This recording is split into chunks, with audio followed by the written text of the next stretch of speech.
Now I give the floor to representative of Ghana.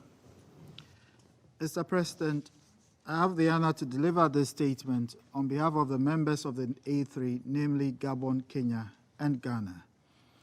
We thank SRSG Nicholas Hayson, His Excellency Michel Bian, Permanent Representative of Gabon and Chair of the 2206 Sanctions Committee, and Major General Retired Charles Tai Gitwai, the Acting Chairperson of the reconstituted Joint Monitoring and Evaluation Commission, for their briefings.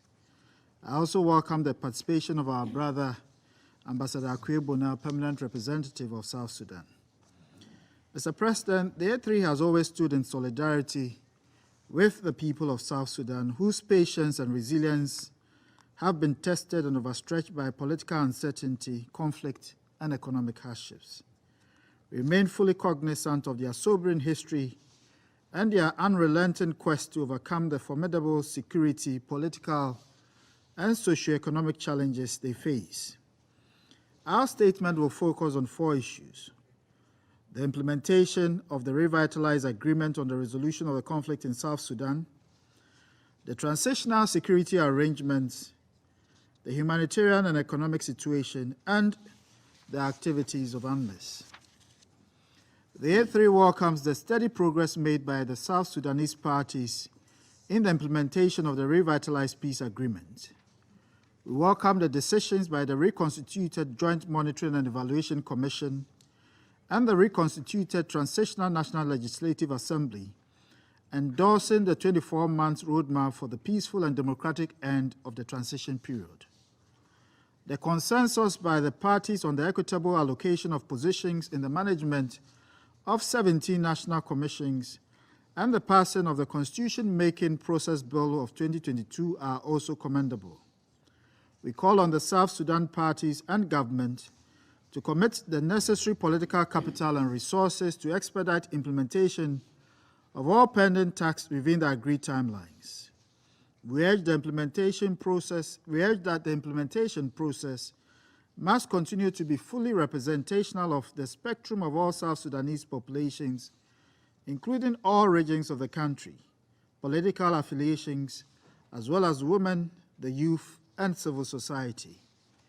The A3 welcomes the decisions of the 48th Ordinary Session of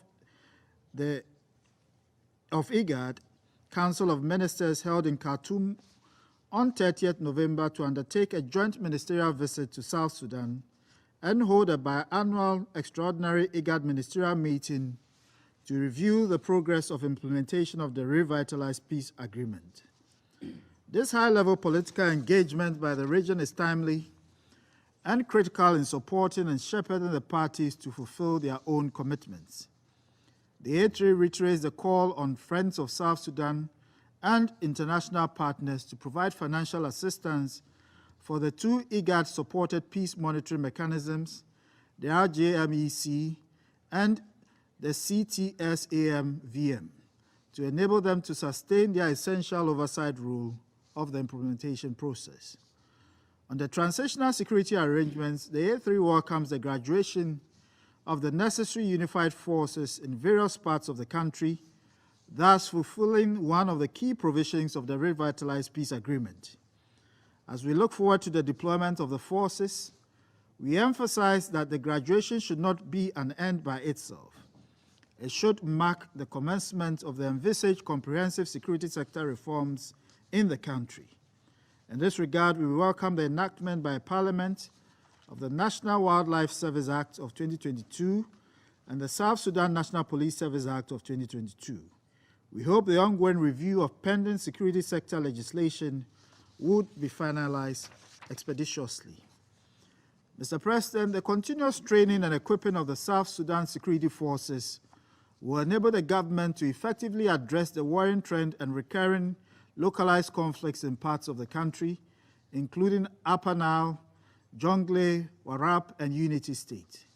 However, the arms embargo imposed on South Sudan, especially in relation to training assistance and capacity building programs, as well as non-lethal items and equipment, is a significant impediment. We reiterate the call on the Security Council to lift these unhelpful sanctions.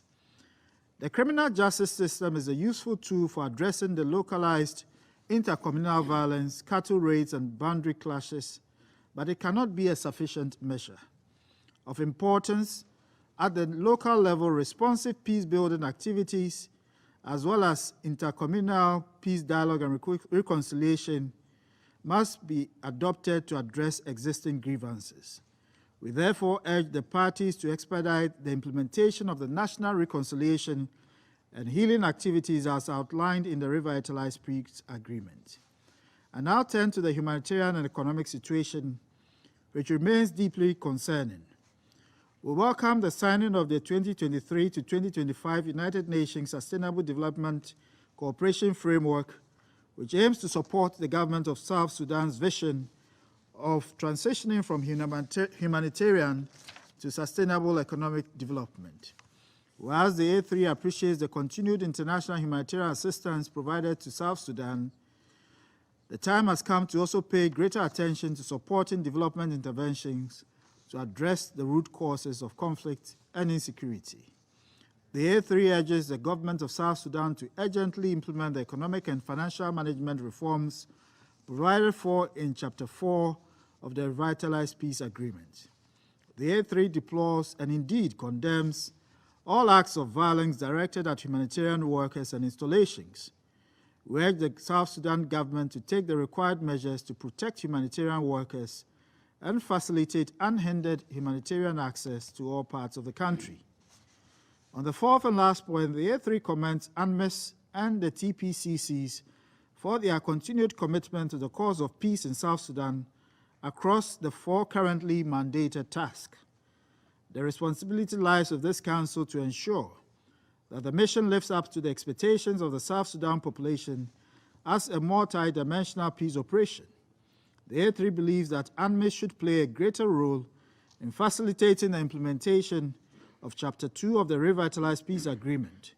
We hope this will be achieved during the upcoming renewal of the mandate in March.